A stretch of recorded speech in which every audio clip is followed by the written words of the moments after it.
ఈ ఉదయకాలపు ఈ ఆరాధనలో ఈ మీ ప్రత్యక్షతను బట్టి మీ ప్రసన్నతను బట్టి నిండు వందనాలు చెల్లిస్తూ ఉన్నాము స్వామి.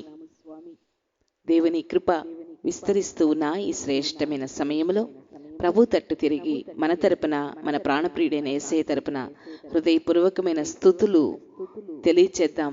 మన వారందరి తరపున ప్రాణప్రియునికి యేసయ్యకు స్తుతి స్తోత్రం అంటూ స్తుతి యాగం చేద్దాం. స్తుతి యాగం చేయువాడు దేవునిని మహిమపరుస్తూ ఉన్నాడు. మనసారా మనం స్తుతిస్తూ ఉన్నప్పుడు అనుదినము యోబు నిత్యము తన బిడ్డల కొరకు అలాగున దేవునికి యాగం చేసేవాడట. ఉదయకాలం దేవునికి దహన బలులు అన్నీ అర్పిస్తూ ఉండేవాడు. అది బిడ్డలకు క్షేమాన్ని తెచ్చిపెడుతుంది. ఈ ఉదయకాలం మన తరపున మన ప్రియులందరి తరపున మనము స్తుతిద్దాం. ప్రతిరోజు మనం చెల్లించే స్తుతిని బట్టి మన స్థితిగతులను మార్చే దేవుడండి నిన్ను ప్రకటిస్తూ ఉన్న నజరేయుడైన యేసు. మన సారా ప్రభుని స్తుతిద్దాం. ఎవరి ఎదుట ఏ కలవరాలు ఉన్నా, ఏ కట్ల చేత ఎడవబడుతూ ఉన్నా, ఏ శాపమే వారి తలల మీద ఎలుబడి చేస్తా ఉన్నా, నిండు మనసుతో దేవుణ్ణి మనం స్తుతిద్దాం. వెండి బంగారాలు బలులు నైవేద్యాలు మనం ఇవ్వనవసరం లేదు, కానీ మన సారా ప్రభుని స్తుతిద్దాం. స్తుతిస్తూ ఉండగానే కృపను విస్తరింపచేసే దేవుడు. దైవమా, నిత్యము నిరంతరము వేలాది దేవదూతల చేత కీర్తింపబడుతూ కొనియాడబడుచు మహామహిమలో నివసించే దేవదేవుడవైన మీ నామాన్ని స్తుతించే కృపకు మమ్ములను అర్హులనుగా చేసి మా నోట ఈ ఉదయకాలం మీ స్తుతిని ఉంచినందుకు ఇవే మా నిండు వందనాలు స్తోత్రాలని చెబుదాం. స్తోత్రం స్తోత్రం స్తోత్రం స్తోత్రం స్తోత్రం స్తోత్రం స్తోత్రం. దేవుడు మనకు అనుగ్రహించిన మన కుటుంబములు, యజమానులు, గర్భఫలమైన బిడ్డలు, తల్లిదండ్రులను బట్టి దేవునికి మన సారా స్తోత్రాలని చెబుదాం. స్తోత్రం స్తోత్రం స్తోత్రం స్తోత్రం స్తోత్రం స్తోత్రం స్తోత్రం. మన రక్త సంబంధులు, బంధువులు, స్నేహితులు, శ్రేయోభిలాషులు దూరాన సమీపాన ఎక్కడెక్కడ ఉన్నా ప్రతి వాని తరపున దేవునికి మన సారా స్తోత్రాలని చెబుదాం. స్తోత్రం స్తోత్రం స్తోత్రం స్తోత్రం స్తోత్రం స్తోత్రం స్తోత్రం స్తోత్రం. మన ఇరుగు పొరుగు వారిని బట్టి, మన గ్రామములో పరిసర ప్రాంతాలలో నివసించుచు ఉన్న ప్రతి ఒక్క కుటుంబమును బట్టి హృదయపూర్వకముగా దేవునికి స్తోత్రాలని చెప్పుదాం. స్తోత్రం స్తోత్రం స్తోత్రం స్తోత్రం స్తోత్రం స్తోత్రం స్తోత్రం స్తోత్రం. మన సంఘ సహవాసములో అంటుకట్టబడిన ప్రతి ఒక్క కుటుంబం బట్టి దేవునికి మన సారా స్తోత్రాలని చెప్పుదాం. స్తోత్రం స్తోత్రం స్తోత్రం స్తోత్రం స్తోత్రం స్తోత్రం స్తోత్రం. ప్రతి ఒక్క వాలంటీర్ని బట్టి దేవునికి నిండు మనసుతో స్తోత్రాలని చెప్పుదాం. స్తోత్రం స్తోత్రం స్తోత్రం స్తోత్రం స్తోత్రం స్తోత్రం స్తోత్రం స్తోత్రం. దేవుని రాజ్య సువార్తలో తమను తాము ప్రతిష్ఠించుకుని ఈ మహిమ కలిగిన పరిచర్యలలో కొనసాగుచూ ఉన్న దైవ సేవకులు, వారి కుటుంబాలు, వారి పరిచర్యలన్నిటిని బట్టి దేవునికి హృదయపూర్వకముగా స్తోత్రాలని చెప్పుదాం. స్తోత్రం స్తోత్రం స్తోత్రం స్తోత్రం స్తోత్రం స్తోత్రం స్తోత్రం. ప్రతి ఒక్క డిపార్ట్మెంట్స్ తరపు నుంచి ఆ టీములంతటి తరపున దేవునికి మన సారా స్తోత్రాలని చెబుదాం. స్తోత్రం స్తోత్రం స్తోత్రం స్తోత్రం స్తోత్రం స్తోత్రం స్తోత్రం. గ్రామ స్థాయి, పట్టణము, జిల్లా, రాష్ట్రము, దేశ స్థాయి వరకు ఉన్న ప్రతి ఒక్క నాయకులు, అధికారులు, పరిపాలకులు దేవుడు వారికి అనుగ్రహిస్తున్న సమయోచితమైన జ్ఞానము, కాపుదలను బట్టి దేవునికి నిండు మనసుతో స్తోత్రాలని చెబుదాం. స్తోత్రం స్తోత్రం స్తోత్రం స్తోత్రం స్తోత్రం స్తోత్రం స్తోత్రం. దేవుడు మనకు అనుగ్రహించిన వస్తువులు, వాహనములు, నివాస యోగ్యమైన గృహములు, సమస్త ఈవులను బట్టి హృదయపూర్వకముగా దేవునికి స్తోత్రాలని చెబుదాం. స్తోత్రం స్తోత్రం స్తోత్రం స్తోత్రం స్తోత్రం స్తోత్రం స్తోత్రం. స్తోత్రము తండ్రి, పరిశుద్ధుడా, జీవాధిపతి, ఘనమైన మీ నామానికి స్తుతి స్తోత్రములయ్యా. స్తోత్రములు స్వామి. ఈ ఉదయకాలం మీ కృపాసనం సమీపించి నా తరపున, మా తరపున, మా ప్రాణప్రియులందరి తరపున హృదయపూర్వకమైన స్థుతులు నీ పాద సన్నిధిలో పెట్టి ఉన్నామయ్యా. స్వామి, ప్రతి స్థుతిని, ప్రతి అర్పణను పరిశుద్ధపరచండి.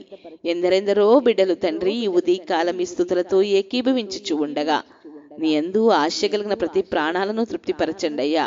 ప్రతి ఒక్కరి ఎదుట ఉన్న ఏ కలవరాలైనా, ఏ కట్లైనా, ఏ శాపమే వారి తలల మీద ఉన్నా, ఏ కన్నీటి పరిస్థితి అయినా సరే తండ్రి ఈ ఉదయకాలం స్తుతి చెల్లిస్తూ ఉండగా ఈ స్తుతులన్నింటినీ ఒక దోష పరిహారార్థ బలిగా ఎంచుకునమని వేడుకుంటూ ఉన్నాము. మీ శక్తి కలిగిన నామములో ఒక గొప్ప విడుదల కలుగునుగా కానీ ప్రకటిస్తూ ఉన్నామయ్యా. మీ కృపను విస్తరింపచేయండి. ఒక్కొక్కరిని నీ కృపచేత కప్పండి స్వామి. మా ఈ దిన ప్రయాణములో ఏ ఒక్కరూ ఏ కీడులో పడకుండానట్లుగా ఈ స్తుతులను ఒక దుర్గముగా ఒక ప్రాకారముగా నిలిపి ఉంచమని, ఘనత మహిమ ప్రభావములు మీరు మాత్రమే పొందుకొనమని యేసు పరిశుద్ధ నామన ప్రార్థన చేసి వేడుచు ఉన్నాము పరమ తండ్రి. ఆమేన్. ఆమేన్. ఆమేన్. హల్లెలూయా. హల్లెలూయా. దేవుని కృప మనల్ని ఆవరించిన ఈ శ్రేష్టమైన సమయంలో ఒక శ్రేష్టమైన మాట, దేవుని మాటను ఆలకిద్దాం. ప్రభు పేరిట ప్రియా దేవుని బిడ్డలైన మీ అందరికీ నిండు వందనాలు, శుభాలు తెలియజేస్తూ ఉన్నాము.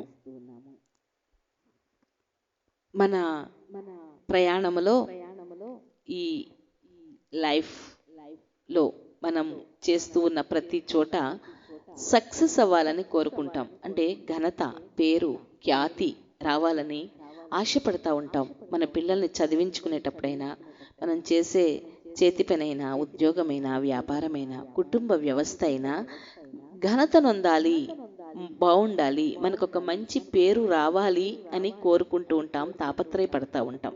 పరిచర్యలోనైనా, దేవుని పని చేసేటప్పుడైనా, ఇంట్లో అయినా, ఎక్కడైనా సరే కదా అండి. వాస్తవం ఇది, ఉండాలి అలాగున. అయితే కొన్ని సార్లు తలపెడతా ఉన్నది రివర్స్ అయిపోతా ఉంటుంది. ఏంటి ఈ పని మొదలు పెట్టాను, ఇది చేద్దాం అనుకున్నాను, ఇదెందుకని ఇలాగ ఫెయిల్ అయిపోయింది, ఎందుకు ఇంత చిక్కుల్లో పడిపోయాను అనే సందర్భాలు ప్రతి ఒక్కరికి వస్తూ ఉంటాయి. అయితే బైబిల్ లేఖనాలలో నువ్వు ఘనపరచబడాలి అని అంటే ఒక మాదిరి దేవుడు పెట్టి ఉంచాడు, ఒక క్రమం.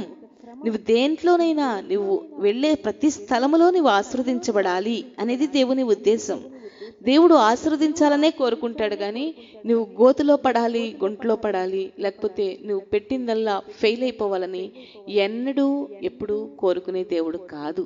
ఒక మాట చెప్పనా అండి, రాసి పెట్టుకోవాల్సిన మాట మన హృదయంలో.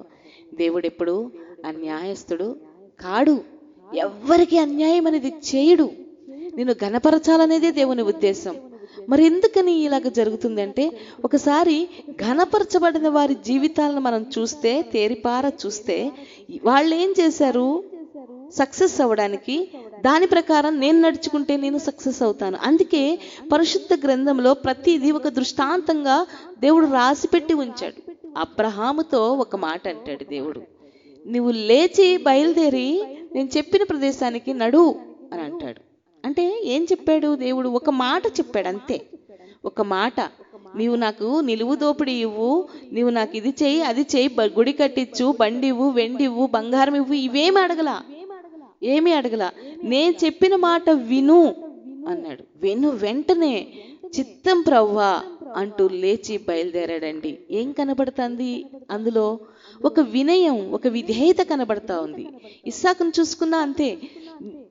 దేవుడు చూసుకుంటాడు, నువ్వు మాట్లాడకుండా నడువు అని అంటే మోరియా కొండ పర్వతం ఎక్కాడండి.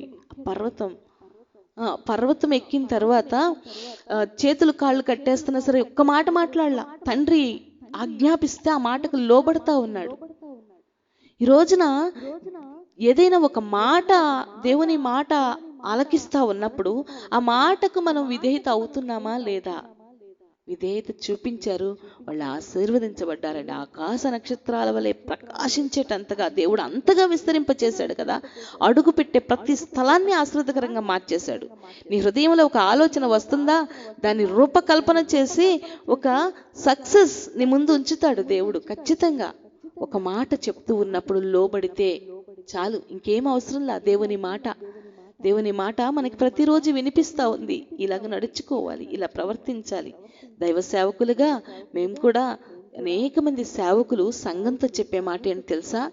ఒక ఆర్డర్లా కాదు, చేతులు జోడించి దండం పెట్టి చెప్తున్నామమ్మా. వాస్తవంగా నేను చెప్తానండి, ఈ సంఘంలో చేతులు జోడించి ప్రభు పేరట దండం పెట్టి చెప్తూ ఉన్న మాట, ఈ మాట దేవుని మాటగా తీసుకోండి దయచేసి. దేవుని పని ఇది చేయండి అని సంఘంతో అనేక సార్లు చెప్పిన సందర్భాలు ఉన్నాయి. విన్నవారు ఉంటారు, వినని వారు ఉంటారు. అందరూ మనసులు ఒకలాగా ఉండవు కదా. విన్నవారిని నిజంగా వాస్తవంగా దైవ సేవకులుగా చెప్తూ ఉన్నాం దేవుని సన్నిధిలో నుంచి. దేవుడు వారిని బహుగా బహుగా బహుగా ఘనపరచునుగాక. ఆమేన్. చూస్తూ ఉన్నామండి, కళ్ళ ముందు చూస్తూ ఉన్నాం. 30 సంవత్సరాల నుంచి ఒక వ్యక్తి మా కుటుంబంలో ఒక కుటుంబ వ్యక్తిగా ఉంటూ ఉన్న పిల్లాడిని దేవుడు ఆ వినయమే తనలో లక్షణం. బైబిల్లో ఇస్సాకు ఎలాగో మా కుటుంబంలో ఆ బిడ్డ లాంటి వాడు. ఆ బిడ్డ ఏదైనా ఒక మాట చెబితే ఆ రోజున ఎలాగా అలాగే అక్క, అలాగే మామయ్య అంటూ ఎంత వినయం చూపిస్తాడో 30 సంవత్సరాల తర్వాత ఈ రోజుకి కూడా అదే వినయం ఆ కుటుంబమును దేవుడు నిలువెత్తు నిదర్శనంగా పెట్టాడండి. ఒంటరి వాడిని ఒక ఇంటివాడిగా, చక్కటి ఇల్లాలు, చక్కని బిడ్డలు, ఒక ఇల్లు, బంగారాలు, బండి ఎంతో గణపరుస్తూనే వచ్చాడు. ఇటు ఆత్మీయంగా అటు ఆర్థికంగా కుటుంబ పరంగా వర్ధిల్లత చేస్తూనే వచ్చాడు. బైబిల్ లేఖనాల్లో మనం చూస్తూ ఉంటాం. దైవ సేవకుడు ఒక మాట చెప్తాడు దావీదుని పిలిచి, నువ్వు చేస్తుంది తప్పు, ఇలాగ నడుచుకోకు అని అన్నప్పుడు వెంటనే తన ప్రవర్తన సరిచేసుకుని లోబడ్డాడండి రాజు దావీదు. నాకు తెలుసులే, నువ్వేం చెప్పక్కర్లేదులే అని చెయ్యి దిలించేసే రోజులు ఈ రోజు. ఏమీ లేకపోయినా అంటారు కదా ఒక సామెత, వీని తల మీద 2 రూపాయలు బిళ్ళ పెడితే రూపాయికి కూడా కొనరంట. ఆ స్థితిలో ఉన్నా సరే మన మీద ఏలుబడి చేస్తూ ఉంటుంది గర్వం. నాశనానికి ముందు గర్వం నడుస్తుందట. అదే బైబిల్లో రాసిపెట్టి ఉన్న మాట ఏంటో తెలుసా? ఒక విలువైన మాట చదువుకుని ముగించుకుందాం. సామెతల పుస్తకం 18వ అధ్యాయంలో 12వ వచనం, ఆ 2వ పాదం చదువుతున్నాను. ఘనతకు ముందు వినయముండును. హల్లెలూయా. నీవు ఘనపరచబడాలి అంటే నీ ముందు వినయం ఉండాలి. నీలో ఉన్న క్వాలిటీ వినయం. అలాగా, అవును అలాగే, ఇది చేస్తా. దేవుని మాట అండి, ఇది దేవుని మాట. సేవకులు మాట్లాడుతూ ఉన్నా మిమ్మల్ని ప్రేమించి చెప్పే మాట, ఎవరు నాశనమైపోవాలి, ఎవరు నష్టపోవాలనే మాట ఆలోచనతో ఏ దైవ సేవకులు చెప్పరు. దేవుని మాటగా మీరు దీవించబడాలి, మీరు సరిచేయబడాలి, మీరు లోబడాలి, లోబడితే ఆశీర్వాదం ఉంటుందని నిండు మనసుతో సేవకులు చెప్పే మాట ఎవరి మాట అంటే దేవుని మాట. వినయముతో మనము దాన్ని స్వీకరించి దాన్ని నడుచుకున్నప్పుడు నీ ముందు వినయం వెళ్తా ఉంటే నీ వెనుక ఘనత పరిగెత్తుకుంటూ వస్తుందట. అలాగున నా దేవుడు ఎందరు వినయముతో ఎందరు దేవుని మాటను హృదయాల్లో తీసుకుంటారో ప్రతి ఒక్కరిని దేవుడు అన్ని విషయాలలో ఘనపరచునుగాక. ఆమేన్. ప్రేమగల తండ్రి ప్రభువానికి స్తోత్రమయ్యా. నీవు సకల ఆశీర్వాదములకు కారణభూతుడవైన దేవదేవుడవు. ఈ ఉదయకాలం మీ పాద సన్నిధిలో వేడుకుంటూ ఉన్నామయ్యా. ఘనత మా బిడ్డలను వరించాలి. ఎక్కడికి వెళ్ళినా వారు సక్సెస్ నే చూడాలి కానీ ఫెయిల్యూర్స్ అనేది ఉండకూడదు. ఎందులో అడుగు పెడుతూ ఉన్నా, ఏ ఆలోచన చేస్తూ ఉన్నా అది విజయ పదంలోనే ఉండాలయ్యా. అట్టి కృపకు ప్రతి ఒక్కరిని అర్హులుగా చేయండి. అలా ఘనపరచబడాలి అని అంటే మాలో ఉండవలసిన ఒక్క సుగుణం వినయము. ఎందరు వినయముతో విధేయతతో లోబడే మనసు కలిగి ఉంటారో వారికి ఖచ్చితంగా ఘనతను అలంకరింపచేసే దేవుడవయ్యా నీవు. అట్టి కార్యం మీరు జరిగించండి. లోబడే మనస్సు ప్రతి ఒక్కరికి నాకును మాకును మీరు అనుగ్రహించండి. నీ మాటలకు, నీ సేవకుల మాటలకు తండ్రి లోబడే మనస్సు సంఘమంతటికి, ఇదిగో ఈ మాటలు ఆలకిస్తున్న ప్రతి ఒక్కరికి నీ మాటకు లోబడి నడుచుకునే కృప దయచేయమని ప్రార్థన చేయించు ఉన్నాం. పేరు పేరున మా ప్రాణప్రియులందరిని బట్టి ప్రార్థిస్తూ ఉన్నామయ్యా. ఇదిగో ఈ నీ మాటలతో ఏకీభవిస్తూ ప్రార్థనలో ఐక్యపడుతూ ఉన్న ప్రతి ఒక్క బిడ్డ కొరకు ప్రార్థిస్తూ ఉన్నాము. వారి ప్రతి జీవనాలు ఆశీర్వదించబడాలి, ఆ కుటుంబాలు ఘనపరచబడాలయ్యా. నీ మార్గాలలో నడుచుకుంటూ వినయముతో నడుచుకుంటూ ఘనపరచబడే కృప దయచేస్తున్నందుకు వందనాలు చెల్లిస్తూ ఉన్నాము. చదువుకునే బిడ్డలందరికీ చక్కటి జ్ఞానము దయచేయండి అయ్యా.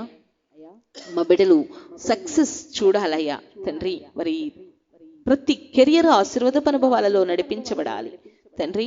ఉద్యోగ ప్రయత్నాలు చేస్తున్న బిడ్డల ప్రయత్నాలు సఫలపరచండి. వివాహాలకు ఎదిగిన మా ప్రియ బిడ్డల వివాహాలను ఘనముగా మీరు జరిగించండి. సంతానము లేని వారిని దయతో జ్ఞాపకం చేసుకునండి. చంటి బిడ్డలు, బాలింతరాండ్లు, గర్భిణీ స్త్రీలు, వృద్ధులు, రోగుల కొరకు ప్రత్యేక రీతిలో ప్రార్థిస్తూ ఉన్నాము. మీ హస్తాన్ని వారి పక్షాన చాపి ఉంచండి అయ్యా.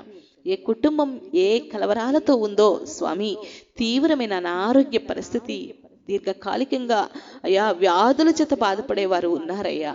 స్వస్థపరిచే యెహోవాను నేనే అని మాట ఇచ్చావు స్వామి. మీ మాటను పంపండి, బాగు చేయండి. నీ యందు విశ్వాసం ఉంచుతూ ఉన్నారయ్యా నీ బిడ్డలు.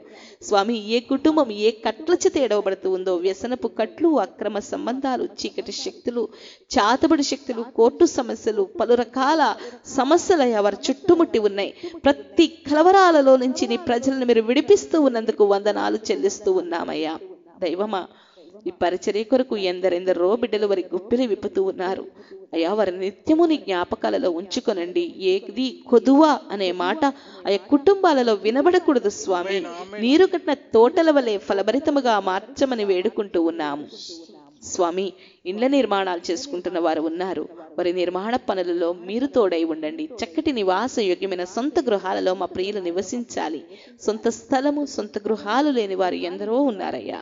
వారిని దయతో జ్ఞాపకం చేసుకునండి తండ్రి. ఈ పరిచర్య కొరకు తండ్రి మీరు మమ్మల్ని పిలుచుకున్నారు. ఇందులో నమ్మకంగా మా చివరి శ్వాస వరకు ఇందులో కొనసాగే కృప నాకును మాకును మీరు అనుగ్రహించమని ప్రార్థిస్తూ ఉన్నాం. ఎందరెందరూ తండ్రి నీ యందు ఆశ కలిగి ప్రార్థనలో తిరుగుతూ ఉన్నారో, ఈ మందిరము తట్టు తిరుగుతూ ఉన్నారో, ప్రార్థనలో ఏకీభవిస్తూ ఉన్నారో, వారి కుటుంబాలలో మీ కార్యాలు మీరు జరిగించండి అయ్యా. చెదిరిపోయిన కుటుంబాలు ఎన్నో ఉన్నాయి. ఆ కుటుంబాలను కట్టమని ప్రార్థిస్తూ ఉన్నాం స్వామి. ఈ దిన ప్రయాణములో ఏ ఒక్కరూ ఈ కీడులో పడకుండానట్లుగా ఈ ఉదయకాలపు ఈ ప్రార్థనను ఒక ప్రాకారముగా, ఒక కంచెగా నిలిపి ఉంచమని, ఆత్మలకు సంపూర్ణ రక్షణ భాగ్యాన్ని కూడా అనుగ్రహించమని, సర్వఘనత మహిమ ప్రభావములు మీరు మాత్రమే పొందుకొనమని యేసు పరిశుద్ధ నామమున ప్రార్థన చేసి వేడుచూ ఉన్నాము పరమ తండ్రి. ఆమేన్. ఆమేన్. ఆమేన్.